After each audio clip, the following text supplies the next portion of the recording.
erfaringer og sin historie med sig. Ægteskabet er en ny begyndelse, en indtrædelse i en ny sammenhæng, hvor I nu har mulighed for sammen at skabe et meningsfyldt og harmonisk fællesskab. And now it's time for asking you both. Okay?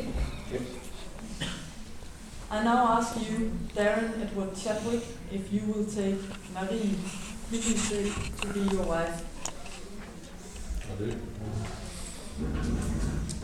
In the same way, I ask you, Marie Hüttensø, if you will take Darren Edward Chadwick to be your husband.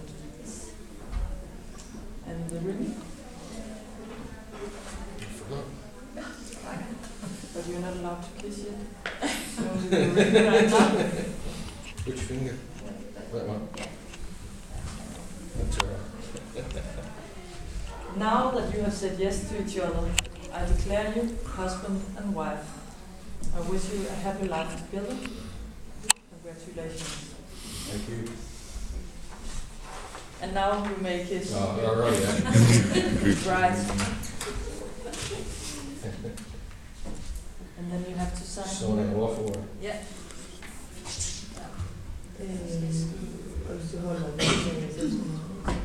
Jo, jeg sagde, så kommer på hans, vi skal så gå ned som jeg ved ikke, jeg fik jo lige, at jeg skulle gøre det hos præsten, så der er jeg selvfølgelig først i ham papir. Men først nu her. Så vil jeg være